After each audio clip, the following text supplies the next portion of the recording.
Sim, eu vou converter, tá? Eu não converti ainda, tá, meninas?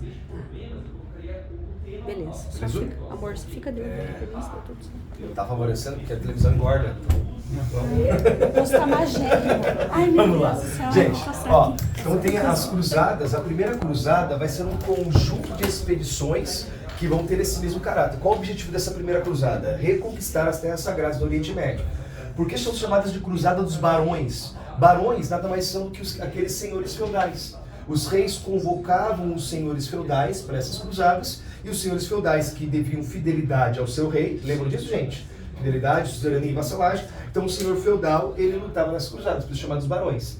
Mas percebam, entre a primeira cruzada e a segunda cruzada, eu sou ruim em matemática aí, 1096 menos 144. 144 menos 96, quanto dá isso? Tem aí uma calculadora? 56? 50 e alguma coisa? 52.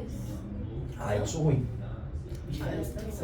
Ah, não, meu Deus do céu, eu tenho que fazer o cálculo aqui, eu sei que você fosse mais ágil. Então Eu vamos sou lá. bem burra de matemática da terra. 52. a idade Não, média? 152. Vamos lá. 96 menos 144. 48. 48. Ó, é o seguinte, vamos de novo, ó lá. As cruzadas, a primeira cruzada foi quando foi convocado barões. Que são barões? São aqueles senhores feudais. Lembram que no feudalismo, os reis, eles eram donos de todo o reino, e esses reis, eles acabaram entregando o seu reino para senhores feudais, senhores de feudo, que são nobres, barões. Esse rei convocava esses barões para ir para a guerra. Na Idade Média, o rei não tinha um exército. Na Idade Média, ele tinha nobres que são fiéis a ele. O nobre que tem um exército. Então, por isso que essa cruzada, ela é uma cruzada dos barões. Eles foram convocados para reconquistar as terras sagradas. Que terras sagradas são essas? As terras que Jesus Cristo passou no Oriente Médio.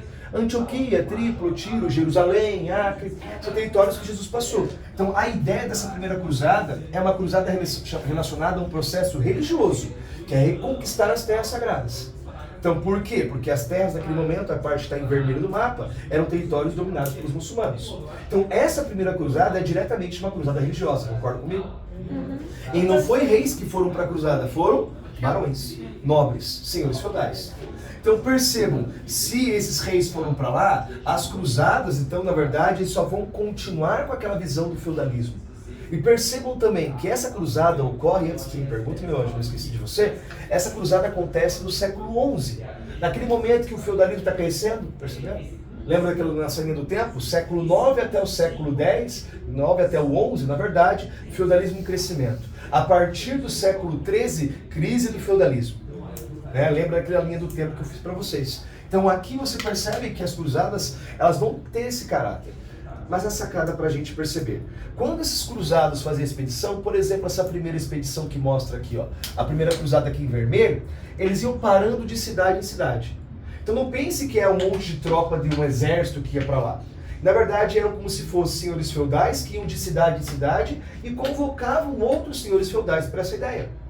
Em cada parada que eles iam fazendo isso, as cruzadas iam chegando, que é bem importante para a gente entender, vai gerando o quê? Um aumento comercial. O comércio vai crescendo. Por que o comércio vai crescendo? Porque aqueles caras que são os cruzados, eles precisavam, por exemplo, afiar as espadas, comprar outros armamentos, comprar roupas, até, vamos pensar de verdade, naquele momento até mulheres, rolava isso, tudo que você possa imaginar. As cruzadas geraram um reativamento comercial. Mas era escândalo, porque o senhor... Nesse momento, por como eles passavam nesse cenário por comércio, então eles iam geralmente diretamente aonde? Nos burgos. Lembra que eles tinham vida fora do feudo? As vilas. As vilas. Então por isso que o comércio vai crescendo. E se o comércio vai crescendo, qual classe social que vai também crescer por conta das cruzadas? A burguesia. Isso aí, burguês. Por isso que as cruzadas, ao fortalecerem o comércio, fortalecem a vida no feudo, fora do feudo, que são os burgos, fortalece a burguesia. Mas isso não é um processo de uma só cruzada, é um processo que vai perdurar quase que 200 para 300 anos. Porque as cruzadas não foram uma atrás da outra. Elas demoraram 50, 40, 30 anos entre uma cruzada e outra. E essa reconquista das terras sagradas da primeira cruzada é do Império Bizantino? Aqui ó, o Império Bizantino está aqui, ó, meu anjo. Aqui, ó, essa parte em vermelho são os impérios turcos saudicidas, são os muçulmanos. Lembra que surge aquela expansão muçulmana que nós falamos? Isso, o turco otomano que está aqui em cima, mas também eles vão vir aqui. Tá? Os árabes. É que árabe é o nome que nós damos quem vivia na Península Arábica, é o povo. Muçulmano é religião. Então, o turco otomano não é árabe. O turco otomano é muçulmano. Entendeu? Beleza? Eu queria perguntar que aquela hora que você falou da vassalagem e lealdade, eu esqueci. Suzerania e vassalagem. Suzerania e vassalagem. Porque, por exemplo, esse rei, ele é um suzerano. Suzerano. Ou seja, ele é o dono das terras. Esse senhor feudal, ele é um vassalo. Ele não é o dono das terras, ele recebe a terra. O suzerano dá as terras para o vassalo. E em troca, o vassalo, ele dá o quê? Fidelidade. Uma relação de suzerania e vassalagem, ou também chamada de cerimônia de investidura. Lembra quando eu fiz a investidura nele? Né? Bateu tapinha na cara dele, não que ele fugiu da minha beijoca, né? Foi aquela situação, né? Quase. Quase me beijou aqui. Ele tentou me agarrar aqui. Ele tentou me agarrar e tem provas, agora eu tô filmando aqui porque vai ser provas pra mim. Eu fui atentar. Mostra pra Luísa de novo. Não precisa brincar. Pessoal, brincadeira, vamos lá, gente. Pessoal, vamos lá. Essa primeira cruzada, que é a grande sacada, gente, olha pra cá. A primeira cruzada, essa cruzada dos barões, tinha essa relação diretamente com o feudalismo. Percebam isso. Então, é uma cruzada religiosa. Ficou claro para vocês? Só que nesses processos aí de 46 anos, entre uma cruzada e outra, os muçulmanos retomaram a região ali que estava dominada.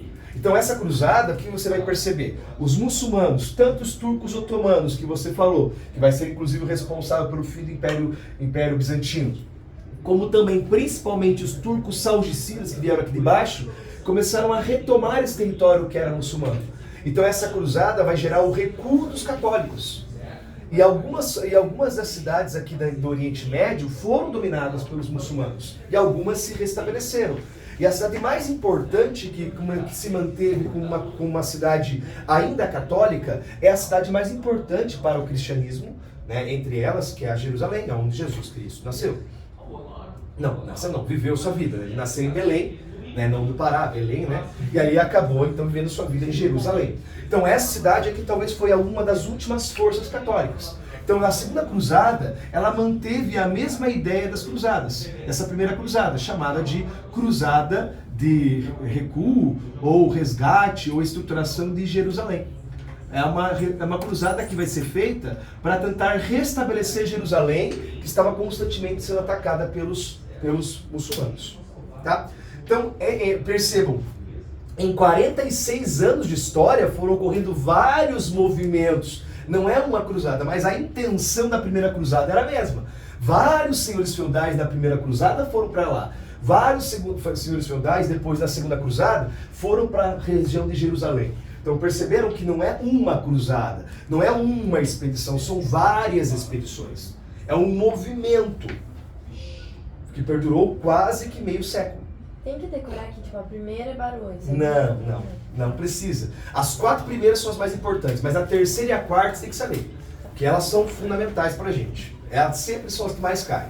Esse ano, meu anjo, a primeira é importante, por quê? Porque é uma efeméride. A primeira cruzada foi em 1096, então é logo após a convocação. Saber o status geral das cruzadas e perceber que as cruzadas não são só religiosas. Elas tiveram um caráter religioso, político e econômico. Essa é a sacada. As duas primeiras são cruzadas religiosas. Ficou claro? Entre uma cruzada e outra, vai surgir aqui, ó, entre a primeira cruzada e a segunda cruzada, vai surgir um imaginário medieval que vai gerar a chamada Cruzada dos Mendigos, ou também Cruzada dos Inocentes, dos Vulneráveis. Por quê? Porque a metodologia, isso vai ser aqui bem federal do Paraná, bem departamento da federal. A mentalidade medieval era uma mentalidade teocêntrica, em que tudo é explicado através do processo religioso. E existiam 2 grandes linhas da igreja, da filosofia escolástica e patrística, que é a filosofia medieval, que determinavam os valores sociais e religiosos daquela época, que é a filosofia franciscana, criada por São Francisco de Assis, e a linha criada também de São Tomás de Aquino.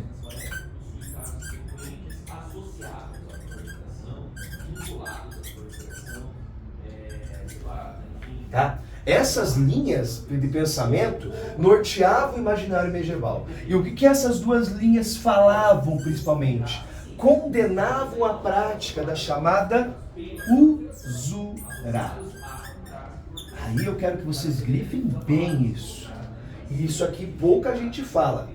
Tô falando bem sério. Isso daí aconteceu entre a primeira e a Tudo segunda isso ao mesmo tempo, é na Idade Média. Isso está ocorrendo na Idade Média, meu anjo. Esse pensamento aqui franciscano, que é a filosofia medieval em toda a Idade Média, seguia uma linha de São Francisco de Assis. O nome do Papa, Papa Francisco, em homenagem a São Francisco de Assis. Por isso que é o Papa humilde. Era um Papa que trazia essa ideia da humildade. Também tem Santo Agostinho também. Esqueci do Santo Agostinho. Esses são Agostiniano. pensamentos Isso é mais da filosofia. contra a usura. Isso, calma aí. São Tomás de Aquino, Santo Agostinho. Essa aqui é a tríade medieval, esses três autores, mas principalmente São Francisco e Santo Agostinho, eles nortearam o pensamento medieval. Que pensamento medieval é esse? Humildade. É a humildade que te leva até o caminho da salvação. Para você ser salvo na Idade Média, você tinha que ser o quê? Você tem que seguir as regras da igreja, fazer as boas ações que a igreja determinava, fazer boas ações e ser humilde. O caminho da salvação é a humildade. E a igreja é a porta. Não tem outro caminho. Eu quero que vocês pensem com muito carinho isso. Humildade. Por quê? Se a humildade te leva ao caminho, o Papa Francisco, que morreu esse ano, ele trazia essa linha, ele é da linha franciscana. E ele seguia uma linha humilde. Pense quando ele entrou no poder, ele tirou o trono dourado e colocou um trono simples. Isso é proposital, porque trazia a ideia do que é o ser franciscano, que é uma ordem exclusivamente relacionada à ideia da humildade. Agora quem entrou no lugar dele? Foi o Francisco. Leão o quê? Leão XIII. Papa Leão XIII. Ele pegou o nome do Papa Leão XII, que criou o social cristão, e ele é da ordem agostiniana, que também segue a mesma linha de Francisco, que é da ordem jesuíta. Francisco de Assis é da ordem jesuíta, mas ele mesmo sendo da ordem jesuítica, Francisco de Assis usou o nome de Francisco. E o Papa Leão, que é da ordem agostiniana, pegou o nome de um cara importante da história da igreja, criou o social cristão lá no século, lá em torno de 1848. Mas o que nós podemos perceber no século XIX? O que nós podemos perceber? Essa ordem agostiniana também preza a humildade. Ambas as ordens trazem humildade. Mas o que tem a ver com essa palavra que eu coloquei aqui, chamada de usura? Usura é uma prática que era feita geralmente nos burgos. Não era feita nos feudos. Era feito geralmente em lugares que praticavam comércio. O que seria isso? Era comum que nos feudos não tivesse comércio, nós já falamos isso. Nos burgos tinham comércio. Mas como que as pessoas comercializavam uma coisa ou outra? Elas não trocavam, elas vendiam. Eu compro a sua borracha e em troca eu dou um valor, um dinheiro. Mas como que você vai fazer isso se cada burgo, porque aqui fora, aqui essas partes vermelhas, azuis são burgos, se cada burgo usava uma moeda diferente? Como que era feito esse comércio? Então o que eles faziam? Existia uma pessoa que literalmente ficava sentada trocando moedas. Quem é esse cara? Banqueiro. E esse banqueiro, para trocar uma moeda com outra, ele cobrava o quê? Juros. O nome disso é usura. Ganhar dinheiro por alguma situação. Ganhar dinheiro a juros. Esse aquele negócio que você falou que cristão não podia fazer? Isso. O cristão era proibido. A igreja condenava a usura. Sério? A igreja condenava a usura.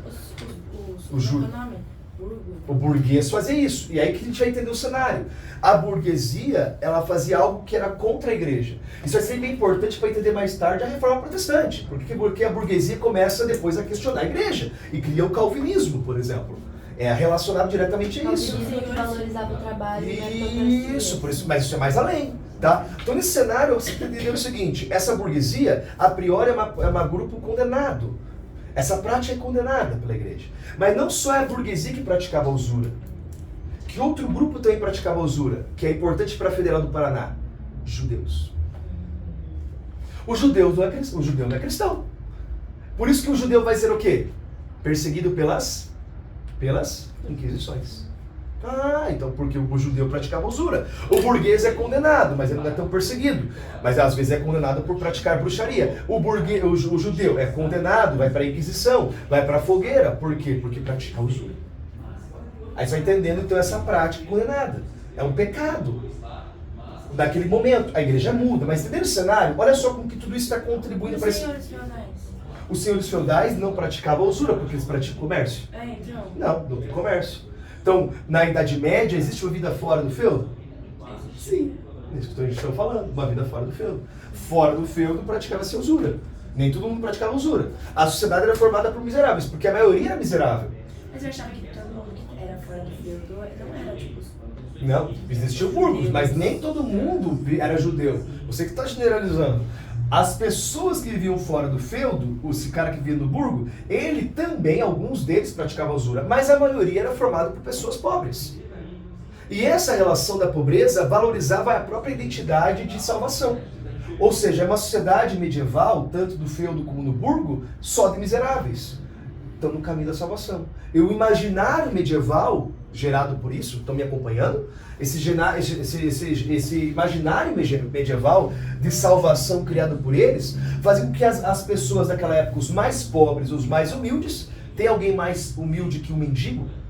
Ele depende dos outros, mora na rua. Então esse cara que é o mendigo, ele é o cara que ia para as cruzadas por conta própria. E aí você vai entender uma cruzada que não foi organizada pela igreja, não oficial, em que as pessoas iam porque imaginavam que ao ir para lá estariam salvando o mundo. Essa cruzada, ela demonstra a mentalidade medieval. Como era forte o pensamento teocêntrico. Mesmo que as cruzadas não efetivamente conseguiram fazer o que realmente eles queriam, que era conquistar as terras sagradas, a igreja continuou ganhando poder. Compreenderam? Então, os mendigos só foram porque a vida deles estava ruim e eles queriam... Não, porque a mentalidade da época dizia que Deus vai salvar você. E Deus precisa de você. Você está no caminho, você está salvo. E por isso, Deus vai enviar um exército de anjos quando você for para lá, para salvar você. Mas a igreja fez essa mentalidade sem querer, assim. Eles não queriam que isso acontecesse. Não seja tão inocente. Não, claro que não. Isso é uma mentalidade medieval. Vou dar um exemplo. Mas então a igreja Vou dar um exemplo. Não vou questionar a sua vivência, tá? Não vai brigar comigo. Mas, por exemplo, assim, você acredita que se você estudar, você vai ser bem sucedida. E ser bem sucedida você seria o quê? Você ter um carro, você ter uma família linda, e você ter, no caso, um emprego de qualidade. Você vai ser feliz. Você acredita que isso te trará felicidade. Mas o que te faz acreditar que isso te trará felicidade? É alguém, é uma ideia, chama-se mentalidade. Então, constrói isso. Percebam que cada momento existe uma mentalidade. Talvez você não seja feliz fazendo isso, senão todo mundo já seria feliz. Mas isso talvez não traga a felicidade. Estou dizendo que você não tem que fazer isso, tem que largar os bets e começar a fumar orégano por aí. Não é isso. Não estou dizendo isso. Eu quero só dizer para você assim, porque isso é uma construção histórica. Porque em cada momento da história tiveram construções históricas de mentalidades diferentes. E nesse momento medieval, a mentalidade, por ser teocêntrica, trazia esse imaginário. É isso. E a dos mendigos foi depois entre a segunda Entre a primeira e a segunda. Entre a primeira e a segunda aconteceu isso. Por isso que se cair essa cruzada, eu imagino numa segunda fase, também sincero, mentalidade medieval. Que aí eles vão ter que pedir para você analisar, né? Mas é uma cruzada que vai trazer o imaginário, tá? Entre a segunda e a terceira cruzada surgiu a cruzada das crianças. São Francisco de Assis dizia a seguinte frase: para chegar até o reino dos céus, seja humilde como uma criança, porque delas é o reino dos céus. Essa é entre a primeira e a segunda? Essa aqui, a dos mendigos, entre a primeira e a segunda. Sim, mas é a das crianças. A das crianças entre a segunda e a terceira, tá? Então, aconteceu sem a igreja organizar. Então, muitas crianças foram para as cruzadas porque a mentalidade era essa. Não foram armados, tá, gente? Não foram com armas, um exército de patati patatá. Não é isso. Quando eu falo isso, só um pouquinho. Quando eu falo as crianças, é porque se imaginava que Deus iria salvar eles. Porque você tem as cruzadas criando esse imaginário salvacionista. É o Papa que está falando isso. Mas como que o Papa deixava as crianças? Por isso que ela não é oficial. Que ele deixava, mas ele não podia falar que ele estava deixando isso. Não, é porque não é oficial, não é a igreja que organizou. Como é que as crianças iam? Aí, pessoal, Lembrem que cruzada é sempre organizada pela igreja. Não oficial, não é a igreja que organizou a cruzada. A construção dela é uma cruzada em que só mostra a mentalidade. É uma cruzada social, assim. Isso. Pode-se pensar assim, tá? Beleza esses dois elementos? Terceira cruzada. Essa daqui e essa aqui são as mais importantes. Essa eu quero que vocês saibam. A terceira cruzada é chamada de Cruzada dos Reis. Essa é bem importante. Por quê? Essa cruzada não foi só uma cruzada em que senhores feudais foram na guerra. Senhor feudal é um cara que tinha um exército sob o seu próprio pequeno território. Essa cruzada aqui envolveu 3 grandes reis. 3 grandes reis. Envolveu o cara da região da França, Felipe, o cara da Inglaterra, Ricardo, o cara do Sacro Império, o chamado Felipe também, Felipe Barba Ruiva, Felipe o Belo e Ricardo Coração de Leão. Essa terceira cruzada, ela é uma cruzada mais importante de todas, porque não foram só senhores feudais, foram reis. Reis em que nesses lugares, esses reis tinham um poder muito grande em forças armadas, especialmente da França. Mas qual é o problema que essa terceira cruzada vai gerar? Que essa é a grande sacada pra gente, por isso eu destaco como uma primeira cruzada mais importante até agora trabalhada. A terceira cruzada vai fazer o quê? Aquele cara chamado Ricardo, o Coração de Leão, ele vai para essa cruzada. Ele vai na cruzada com uma Inglaterra que ele prometeu que todo lorde que apoiasse e que fosse para essa cruzada, lorde é nobre. Todo nobre que fosse nessa cruzada, ele prometeu muito dinheiro e muito ouro. Então ele acabou captando muito imposto.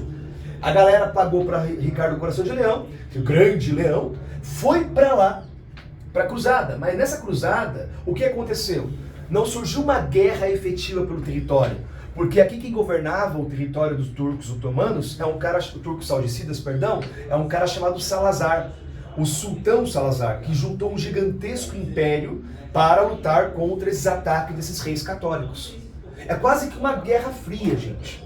Os grandes reinos lutando entre si. Os 3 grandes reinos católicos contra o grande império saudicida. Então, esse Império Saudicida é esse grupo aqui, e os grandes reinos católicos. Reino da Inglaterra, Reino da França, Reino do Sacro Império. Esses 3 reis foram para lá. Só que quando surgiu ali, quase que no processo da guerra, surgiu uma negociação dos reis com o sultão. Essa negociação que vai ser feita acabou gerando não diretamente a guerra. Porque eles negociaram o quê? Que a partir daquele momento os exércitos voltariam para os seus lugares de origem, ou seja, os católicos voltariam para as suas terras. Não ocorreu uma guerra. Porque sabia-se que ia ter muita morte. Então o que aconteceu? Não ocorreu definitivamente a guerra, e o sultão, que continuou dominando a região, ele determinou o quê? Que todo católico que chegasse nessa região seria protegido pelos muçulmanos. E também existiria o direito de todo católico peregrinar livremente por essa região, sendo protegido pelos muçulmanos. Porque antigamente os católicos vinham para cá e morriam. Agora não. Agora o próprio sultão, líder dos muçulmanos daquela região, prometia então resguardar a ordem naquela região. Nesse cenário, percebam que não é algo ruim, porque a ideia das cruzadas era resgatar as terras sagradas. Por quê? Porque não existia a permissão dos católicos irem para lá. Então, ao ter negociação, esse problema foi resolvido. E os muçulmanos aí podiam ir lá também? Mas ali não é sagrado para os muçulmanos? Tá, mas tipo uma troca. Não, mas a ideia aqui é porque essa região é sagrada para ambas as religiões, católicas e muçulmanas. Aqui você tem Maomé, passou por essa região, mas Jesus Cristo também passou. Ambos tinham interesse por essa região. Os católicos queriam dominar essa região por conta disso. Os muçulmanos queriam permanecer na região porque era importante para os muçulmanos. Então, eles não tinham essa validação nessa região. Por isso que essa cruzada é interessante. Mas olha só o que vai acontecer. Na volta, quando Ricardo Coração de Leão, ficou claro essa parte? Tá voltando, como ele prometeu para a galera da Inglaterra que muita riqueza e não deu isso, porque surgiu a negociação, Ricardo Coração de Leão já tinha uma treta com a França. Ricardo Coração de Leão, ele é da família dos Plantageneta, o sobrenome dos Ricardo Coração de Leão. E já tinha uma guerra, uma briga entre os franceses e ingleses, já estava rolando treta por territórios. Na sua volta, Ricardo Coração de Leão, ele acaba parando em Marsella. E lá em Marsella ele acaba tentando saquear Marsella e leva uma flechada no pescoço e morre. O rei morre nessa volta, dessa cruzada, porque ele saqueou a França, porque como já não teve a guerra, então ele usou o seu exército para saquear os franceses, porque os nobres da Inglaterra queriam dinheiro. Então ele morreu. E aí que está uma coisa importante. Na sua volta, quando Ricardo Coração de Leão ele morre, ele vai ser deposto, quem vai governar o reino da Inglaterra vai ser um cara, que é por isso que eu falei que é importante essa cruzada, chamado João. João o Sem Terra, que também é um Plantageneta. Por que o João Sem Terra? É como que ele já é chamado. Ricardo, o Coração de Leão, é o adjetivo por ele ser um rei muito habilidoso. O João, o Sem Terra, porque ele não deu as terras prometidas. Uma herança do seu pai. Esse cara aqui, que é importante, esse cara aqui, ele se lascou de um jeito, porque ele começou a continuar a cobrar impostos dos nobres. E gerou uma treta muito grande entre os lordes da Inglaterra e o rei. E por conta disso, outra efeméride, por conta disso, em 1215, fruto desse pós-Terceira Cruzada, o João Sem Terra foi obrigado a assinar um documento chamado de Carta Magna. O que é Carta Magna?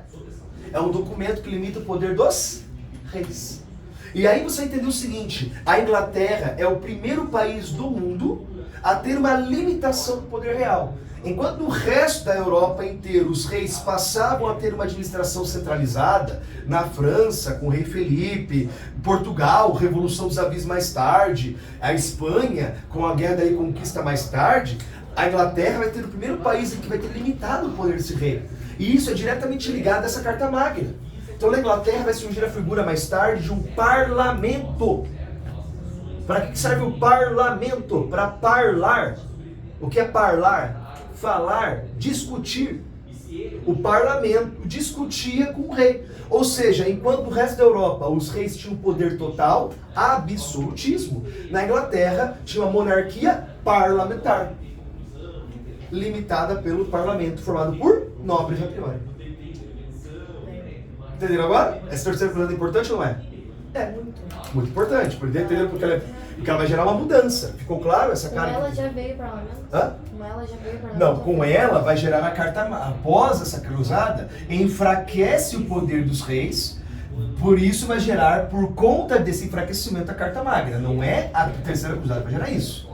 A terceira cruzada vai gerar o enfraquecimento do rei. Isso não foi Não foi na terceira cruzada, foi por consequência. E aí vai entender a quarta cruzada. Beleza, por enquanto? Terceira cruzada, certo? A quarta cruzada, essa cruzada, ela vai ser diferente. Aqui as três primeiras cruzadas, percebam que elas são cruzadas com status religioso, porque eles têm a ver com o Oriente Médio. Agora olha a quarta cruzada para onde que ela vai, aquela que está em roxo no mapa. Para onde que ela vai? Para água? Não, para Constantinopla, para água. É, nossa, cara. É que tu tá Avatar agora, essa é fácil, essa é fácil. É porque tu tá na terra, né? Aqui, ó, vamos pra água. Desculpa. É, que não está assim. Agora vai ver, essa vai se matar. Não, vai aqui, meu anjo, olha aqui, ó, ela vai pra Constantinopla. Ó. Perceba que da onde que ela sai? Da onde que ela sai? Essa região aqui, ó, é a região das chamadas cidades italianas. Eu quero que vocês prestem bem atenção, que tem a ver com a Quarta Cruzada. Tem a ver também com o Renascimento. Essa Quarta Cruzada aqui, tá no momento, acontece em momento, essa cruzada aqui, ela chama-se Cruzada para Constantinopla. Aí, vamos parar aí um pouquinho antes de continuar ela. Constantinopla é o quê? A capital do Império Bizantino, Bizâncio. Essa cruzada, ela vai ser organizada pela Igreja Católica. Só que nessa época dessa Quarta Cruzada, já existiu a divisão da Igreja Católica, o chamado Cisma do Oriente, lembram? Ortodoxa, Igreja Católica. Já teve essa divisão. Então não é o mesmo papado, só que o que está acontecendo? O Império Bizantino, que já não é mais católico, já surgiu o cisma, está solicitando para os católicos ajuda. Por quê? Porque os turcos otomanos e os turcos algecidas não estão atacando católicos aqui, mas estão atacando quem? O Império Bizantino. E o problema é que o Império Bizantino é a última resposta cristã ao mundo muçulmano. Então essa cruzada foi um apelo dos bizantinos para tentar ajudar, para não existir tantos ataques dos muçulmanos ali. Eles estão convocando essa galera. Por isso que perceba que ela vai para lá. Só que aí que tem aquela grande cereja do bolo de história. Aqui nesse momento, estamos em que período, professor, mais ou menos? No século XIII para o século XIV. Renascimento comercial. E aqui, o comércio vinha de produtos que vinham lá do Extremo Oriente, chamado de Índias. Os produtos que vinham das Índias, lembram? Índias, passavam por essa região, chegavam em Constantinopla e eram redistribuídas por toda a Europa. Então você tinha dois polos, que eram dois polos bem fortes comerciais na Europa. Dois lugares que os burgos mais cresciam, aonde eram região de Constantinopla, capital do Império Bizantino, e também as chamadas cidades italianas. Essas duas regiões, ficou claro? As cidades italianas e Constantinopla tinham um comércio de especiarias. Vamos chamar isso aqui, meninas e meninos, de dipólio. Existiam dois países que tinham o poder sobre esse comércio. Um dipólio. Monopólio, quando só um país produz. Dipólio, duas regiões produzem. Ficou claro isso? Beleza? Claro. Lá no Império Bizantino, a igreja ortodoxa, eu posso fazer uma pergunta muito boa, tá? Pode, estamos aí, pra isso. É católica? Você falou É o quê? Você falou que eles não eram católicos? Eles eram ortodoxos. Porque já surgiu a divisão da igreja, lembra? O cisma do Oriente. Que nenhum ficou lá em Roma. E o outro ficou o papado do Império Bizantino. Então eu não sabia que eles não eram. Então eles Não, eram o quê? surgiu. Isso que é cisma. Cisma é divisão. Mas eles eram o quê, assim? Ortodoxos. É uma nova religião. É uma nova religião. Mas eles são iguais aos Igreja católicos, só católica. com outro papo. Exatamente. Uma bem parecido, para não dizer que eles são iguais. Ficou claro isso? Ô, Biju, eu não entendi por que eles pediram ajuda ali contra os muçulmanos do Império Bizantino. Porque o Império Bizantino está chegando a essa região. Não, sim, mas eles não tinham fechado um acordo de não Não, matar o acordo era para não matar cristão aqui, ó. Aqui. no resto do Não, daí por isso que começou a surgir.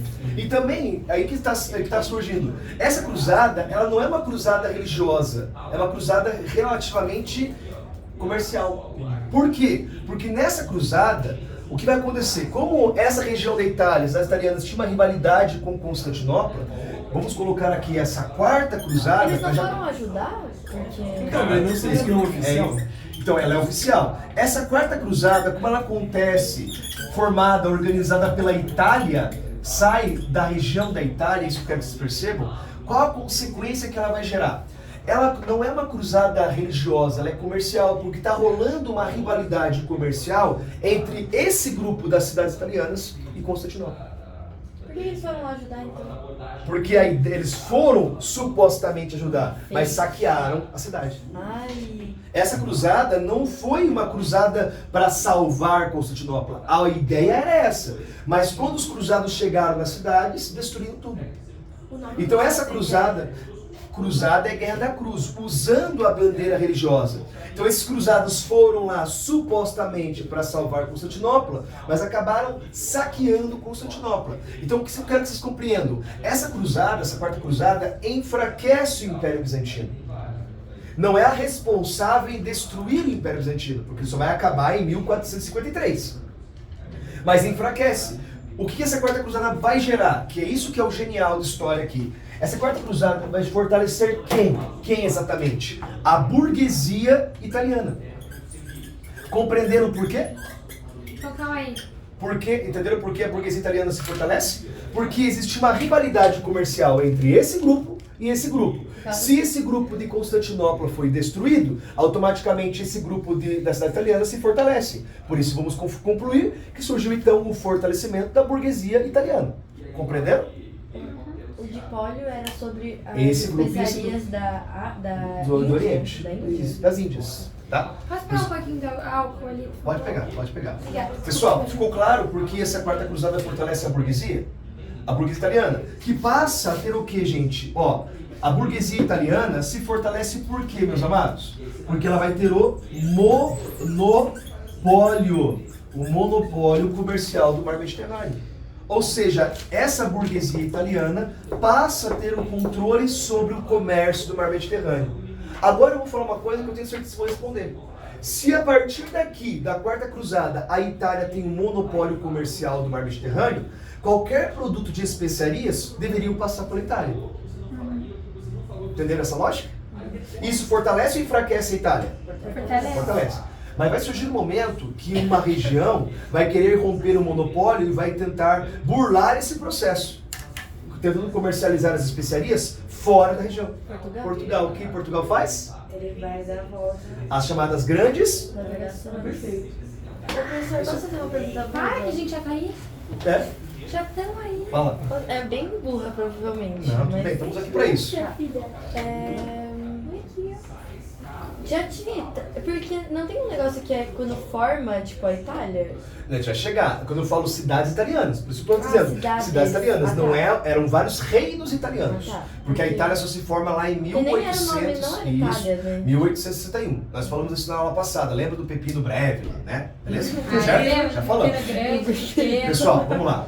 Pessoal, então, ó, essa burguesia italiana fortalecida, o que vai acontecer? O problema é que ela não era reconhecida como sendo uma classe. No breve, desculpa. Você não leu pra aquele cara lá? Ele não tá. É que eu falei sobre os francos. Império Carolíngio, Império Merovingio. O nome do rei era Pepino Breve, Carlos.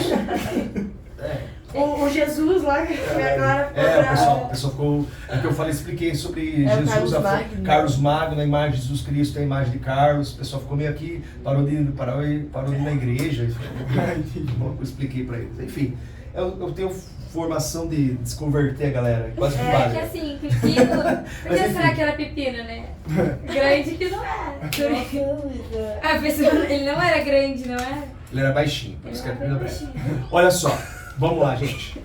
Essa burguesia italiana, ela era fortalecida, só que ela não era reconhecida como tal. Como assim reconhecida? Porque não adiantava você ter dinheiro, você não tinha reconhecimento social. E a gente vai diferenciar uma coisa importante na sociologia, a diferença entre classe social e status social. Classe social é da onde você vem, o que você tem. Status social, como você é reconhecido por tal. Por exemplo, você pode ser uma pessoa que ganha muito dinheiro sendo pedreiro. Pouca gente tem esse emprego, por isso que o pedreiro sempre tem emprego. Coloca o valor que ele quiser para fazer qualquer coisa. E cara, pedreiro, marceneiro, podem perceber. Ele ganha muito bem pelo que faz, porque pouca gente faz isso, mas ele não tem status. Ninguém fala assim, eu quero ser um pedreiro. Porque não existe um status social. Mas, por exemplo, às vezes um cara é advogado, mas o cara ganha quase nada, mas ele tem status, sou advogado. Né? Então, a diferença entre status e classe. Ficou claro bem rapidamente. A burguesia é uma classe social que tinha dinheiro, mas não tinha status. Quem tinha status? Nobre. Então existia garantias naquele momento de você se tornar um nobre. Vocês estão me acompanhando aqui todo mundo, gente? Conseguiram? Então existiam várias formas de nobreza. Existia lá o nobre de sangue, que é aquele cara que vem de uma família de nobres. Então, hereditário, passado de pai para filho, aquela coisa. Existia também a nobreza de luta, que era o nobre guerreiro, né? Aquele cara que recebeu o título de nobreza porque ele lutava bem e ganhou a garantia de nobre. O que esse título daria para você, essa garantia? Ter terras. Porque não é todo mundo que tinha acesso a terras, só os nobres. O rei que escolhia. Então não era qualquer um que podia ter terras, podia comprar. Era só através do processo de titulização. E aí existia também outra nobreza, chamada de nobreza de toga. O que é nobreza de toga? É aquele título que você compra. Então algumas pessoas compravam o título de nobreza. Isso só acontece em alguns lugares da Europa e no final da Idade Média. Título. Hã? Ele comprava nome? Comprava o título. Comprava o título, eu sou um nobre e tal. E aí por quê? Porque isso te garantia status. Mas calma aí, que agora o negócio vai ficar melhor ainda. Você fala assim, tudo, essa aula era do, saquei, que é maravilhoso.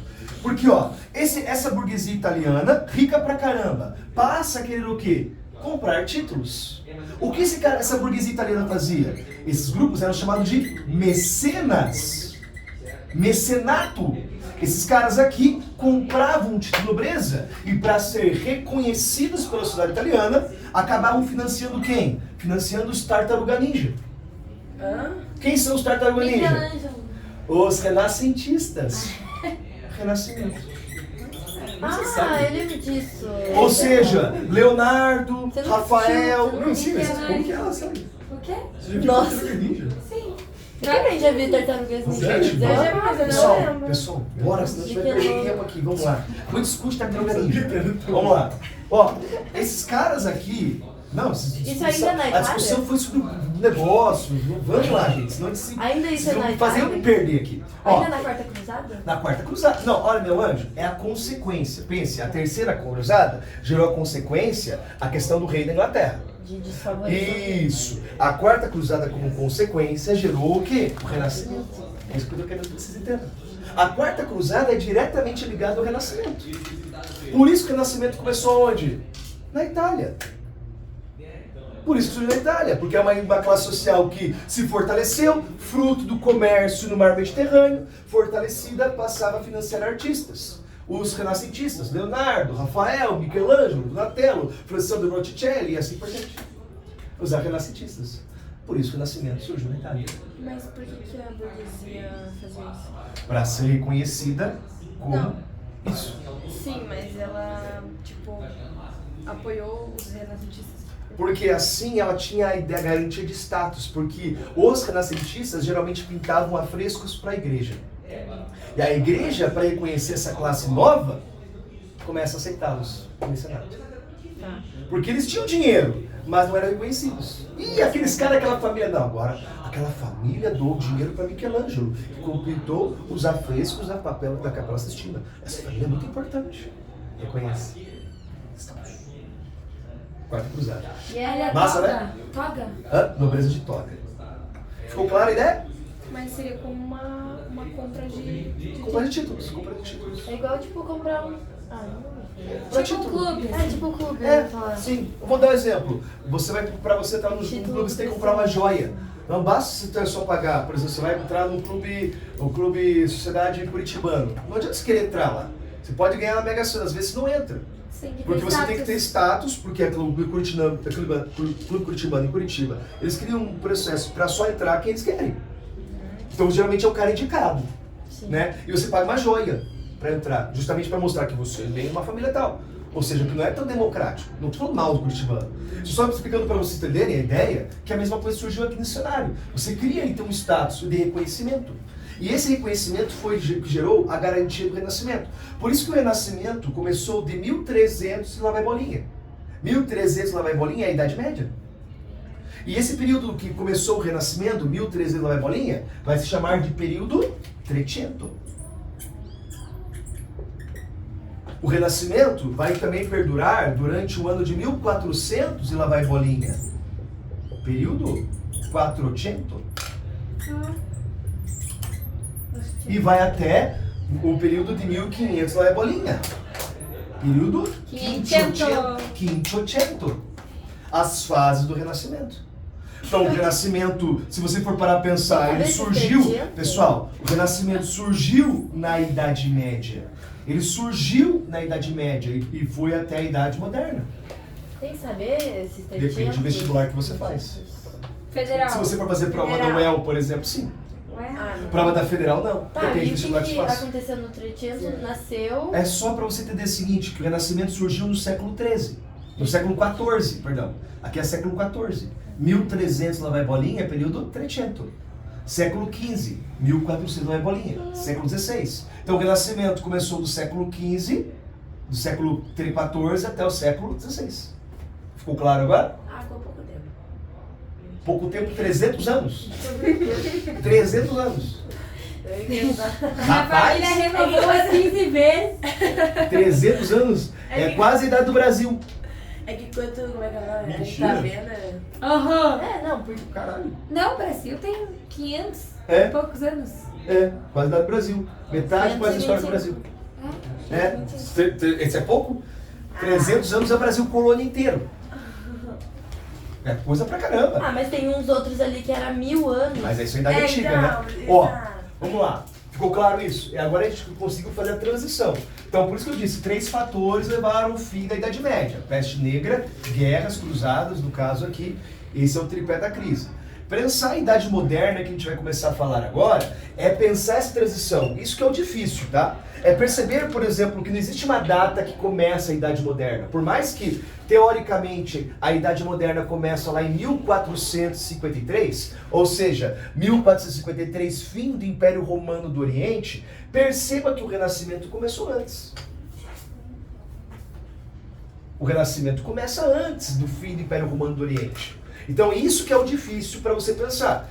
Esse conceito de Idade Média moderna é um conceito abstrato só para você perceber o quê? Rupturas e permanências, momentos. E aí a gente vai fazer essa introdução brevemente, só para vocês entenderem, a próxima aula só falarmos de Renascimento. Porque hoje meu objetivo era falar a origem do Renascimento. Ficou claro a origem do Renascimento? Eu falei que ia falar sobre o final da Idade Média e Renascimento, não falei? Sim. Então agora, na próxima aula, eu falo sobre as características do Renascimento e vamos falar também sobre os outros momentos modernos. Por exemplo, durante o Renascimento, período Trecento, 1400 para frente, século XIV, Renascimento, ao mesmo tempo também rolava a centralização política. Pense em Portugal. Quando que Portugal vira um país absoluto? Qual episódio vai gerar isso? Revolução dos Avis. Quando que foi a Revolução dos Avis, professor? 1383, 1385. Que século é esse? 14. Nossa, é a mesma época. Que coincidência, né? Que é transição. É uma fase de transição. Ao mesmo tempo você tinha o fim da sociedade feudal. Alguns países mantinham-se o feudalismo. Alguns eram centralizados. E ao mesmo tempo rolava o quê? Reforma protestante. Tudo acontece junto. Será que vinha mesmo ano que você tinha me ensinado? Você esqueci. Okay. É só pular uma, tipo, 1400 é século XIII. E, 1400 é século XIV. Tudo que vai a partir de 1400 é século XV. 1401 até 1499, tá? Tipo, tudo que é 1300 e bolinha é 14. 1400 e bolinha é 14. Beleza? 15. Tá? Então por isso é 1453. Que século é esse? Século XV. Período 15. 1400 é bolinha? Período 400. Entendeu? Final do período 400. Quase período Agora me 400. perdi. Então século 14 é 300. Hã? Século 14 é 300. Século XIV é o final do 300, início do 400. Entendeu? Século XIV, 1500. Isso? Século XIV até 1500. Não. Século XIV até 1300. 1399, século XIV. Até 1400, na verdade. O século XIV vai até o 1400. 1401 é século XV. Beleza? Século XIV é 1301 até 1400. 1301 até 1400. Beleza? Ficou claro? Por quê? Por que isso, professor? Porque só pra sacanear a gente? Não, porque o ano começou no ano 1, no ano 0. Vai somando. 1 mais 100, quanto que dá? Para ser século? 101. 101. 1 mais 100, 101. Assim vai. Até chegar ali. Por isso. Beleza? Certo? Então, entenderam o conceito daqui? E Renascimento não tá falando só da arte, né? Da época. Não, Renascimento aí é o outro B.O. Carla. Tem que ter, não dá pra gente fazer tudo uma vez só. Lembra que a gente vai querer ganhar o mundo e a gente não ganha nada. Aqui foi a parte da aula que foi uma parte teórica difícil. Porque eu tive que trazer para vocês média e moderna ao mesmo tempo. Eu fiz uma junção. Eu fiz aqui uma argamassa para vocês. Porque lá no colégio de vocês, lá no positivo, estão todos positivos, vocês acabavam aprendendo o quê? Módulo. Vamos falar de Idade Média. Parece que o mundo acabou, agora é Idade Moderna. E não é bem assim que funciona a história. Tem que ter transição. E agora eu fiz para você essa transição. Perceber, por exemplo, que na Itália já existia um conceito moderno. Mas em outro lugar ainda vivia no feudalismo. As outras cruzadas, então, foram na Idade Moderna? Há outras cruzadas que eu falei que não são importantes, acontecem na Idade Média. Tá. É daí que não falo. Mas como que a quarta é a passagem da Idade Moderna? Não, porque a quarta cruzada, eu digo para vocês, vai gerar o Renascimento. É a ideia do Renascimento. A construção aqui é entender esse imaginário do Renascimento. Por que o Renascimento surge na Itália? E aí vai entender a questão de transição. Ficou claro para vocês? Compreendeu? Todo mundo entendeu a ideia da aula? Entenderam mesmo? Então, na semana que vem, não, né? Isso? Semana que vem. Já acabou, não é até 1h30? Que horas que é?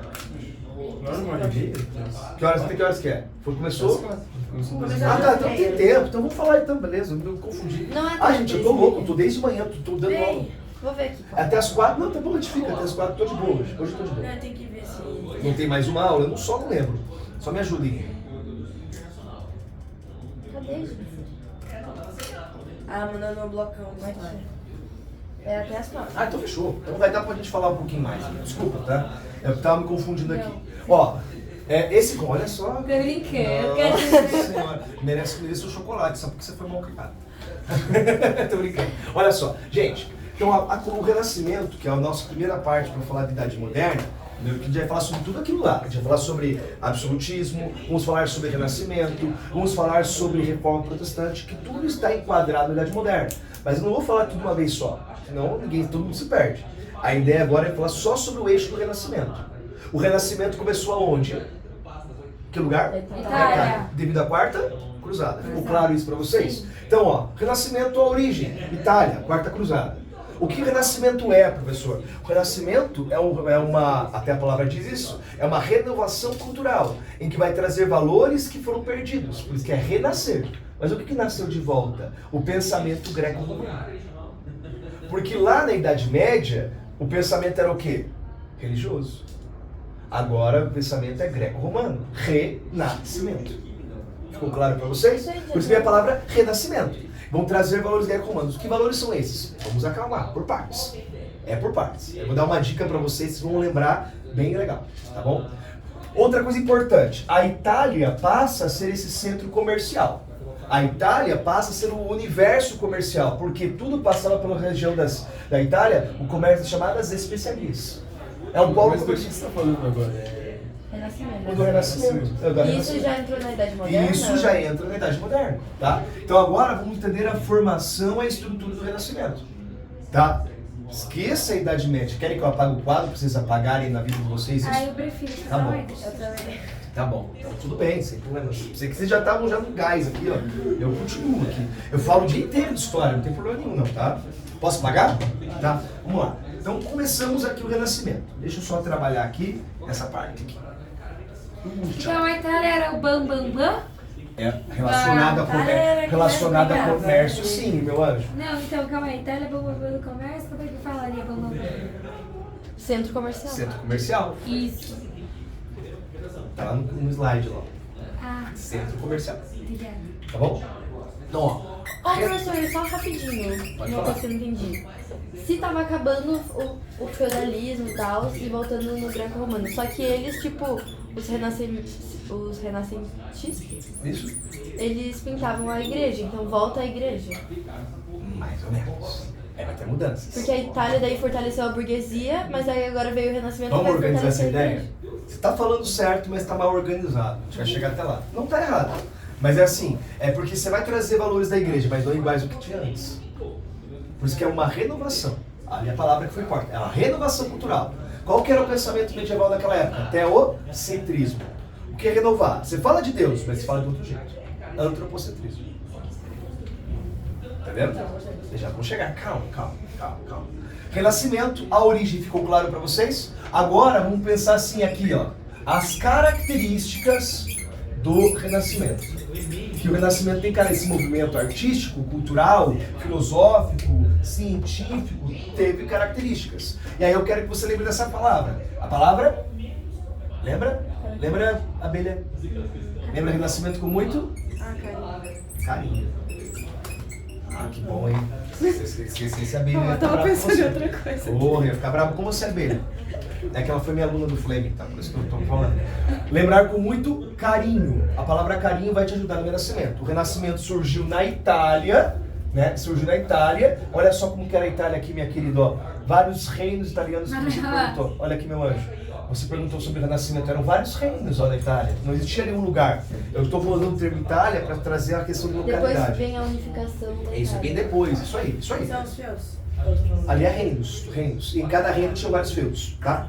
Beleza? Então olha só, o Renascimento, se você olhar aquele esquema lá, ó, ele surge na Itália e ele se espalha pela Europa em momentos diferentes. O Renascimento surgiu lá no século, vamos colocar aqui, lá no século XIV e vai até o século XVI. Então é um movimento que perdurou 300 anos em momentos diferentes. O Renascimento, então, por exemplo, em Portugal, não é a mesma coisa que o Renascimento na Itália. Então tem divergências, tem diferenças, isso que eu quero que vocês percebam, beleza? Então, ó, o Renascimento, como eu falei para vocês lembrar com carinho, são as características desse Renascimento.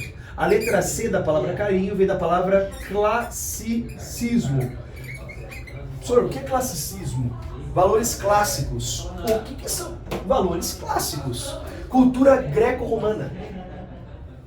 Ou seja, se na Idade Média não se aceitava a cultura greco-romana porque era considerado heresia, Tranquilo isso, que nós falamos nas aulas passadas? Heresia, bruxaria, inquisição. Tá? Então, é heresia. Falar sobre Grécia, falar sobre Roma, que não for relacionado à cultura cristã, é heresia. Então, agora, os renascentistas valorizam isso. Isso é enaltecido. Inclusive a palavra renascimento. Trazer de volta. Não vários deuses, mas a questão da filosofia, a questão sobre o olhar sobre o corpo. Questionar, sim. O questionamento. O processo sobre o olhar do corpo, por exemplo. Pense os gregos e os romanos.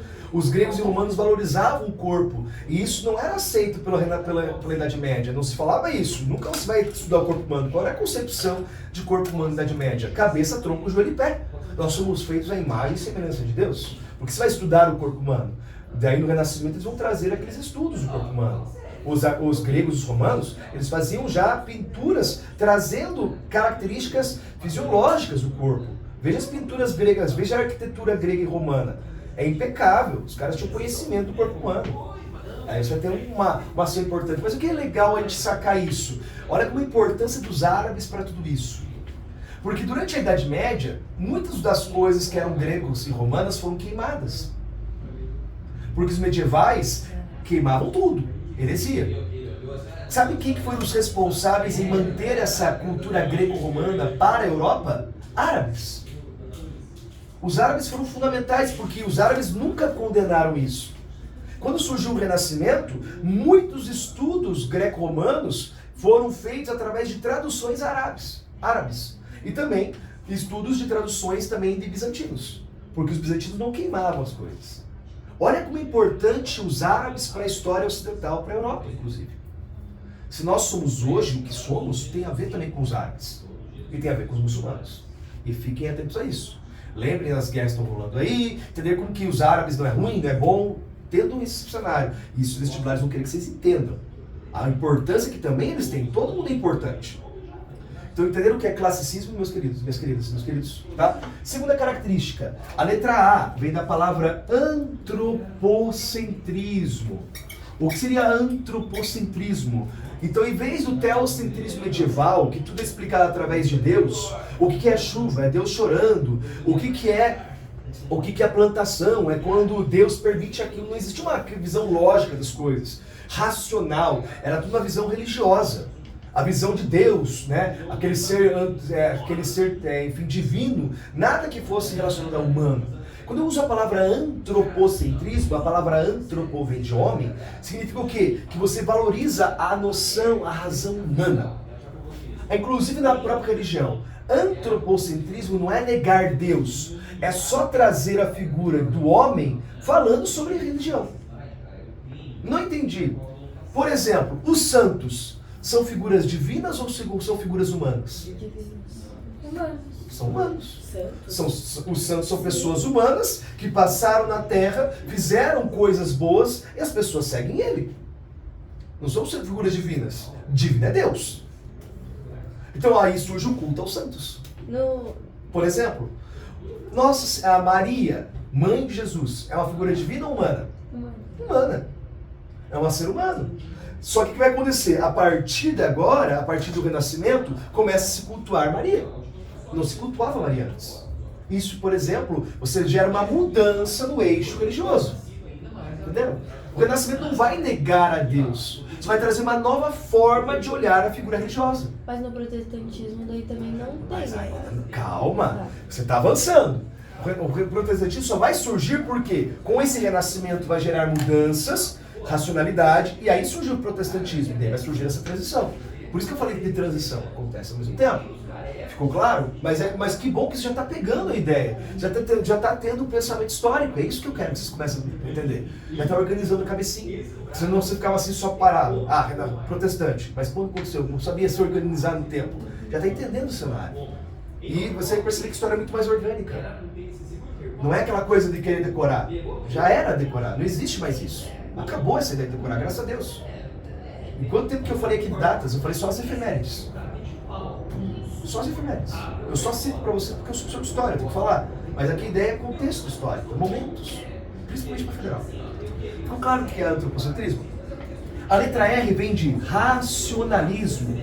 A palavra racionalismo vem da palavra razão. Razão científica. A razão era permitida na Idade Média?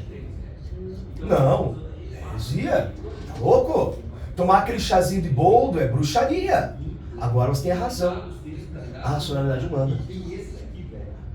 A razão, muitas vezes, acabou negando alguns elementos que a igreja colocava como verdade. Mas a intenção do racionalismo nesse momento não é ir contra a igreja. É só trazer explicações sobre as coisas. Tá? A letra I vem da palavra individualismo. Letra I de individualismo. O indivíduo, amados, durante a Idade Média, no feudalismo, as pessoas, elas produziam no feudo, para si ou para o coletivo? Coletivo. Aquele camponês, ele não produz só para si. Quando que a sociedade passou de uma sociedade coletivista da Idade Média, ficou claro isso? Para uma sociedade individualista. Mas por quê? O que gerou essa transição desse renascimento? A burguesia. Por quê? O que ela fazia? Comércio. O comércio gera uma visão individual. Hoje, nós somos uma sociedade mais individualista ou coletivista? Individualista. Por isso que é tão difícil você pensar qualquer coisa que seja coletiva. Porque não é um processo que surgiu hoje. Essa razão... Pessoal, agora presta atenção aqui, gente, que agora eu vou ter que fumar um orégano intelectual. Filosofar mesmo. E presta atenção comigo aqui, para acompanhar. Assim, por isso que você pensa assim, uma razão filosófica burguesa surgiu aqui no século XIV. Mas ela continuou no século XV, século XVI, século XVII, século XVIII, século XIX, século XX, século XXI. 600 anos. Para ter uma lógica que nós temos hoje. Por isso que é tão difícil você pensar qualquer mundo que seja fora dessa realidade. Por isso que na sua cabeça é impensável você pensar uma sociedade que não seja individualista. E quando você vê, por exemplo, no mundo das ideias, sociedades como, por exemplo, o anarquismo ou o comunismo, você coloca, é impossível, não tem como surgir. Porque surge uma moral burguesa. Entendeu? Não estou dizendo que o comunismo e o anarquismo é maravilhoso, não é isso. Estou dizendo para você o porquê que existe essa construção da nossa mentalidade sobre o ato. Compreendeu? Porque ao longo da produção humana de 600 anos surge uma mentalidade burguesa. Ficou claro agora? Conseguiram me acompanhar no raciocínio? Beleza, voltando para cá. Letra I, individualismo. Letra N vem de naturalismo. Aqui foi aquele momento que eu acabei estragando também a infância de vocês. Lembra que eu falei para vocês sobre os contos de fada? Né? Os contos de fada, eles eram infantis? Nem um pouco, né? A natureza era vista como algo bom? Claro que não. Ia falar pra gente, Eu falei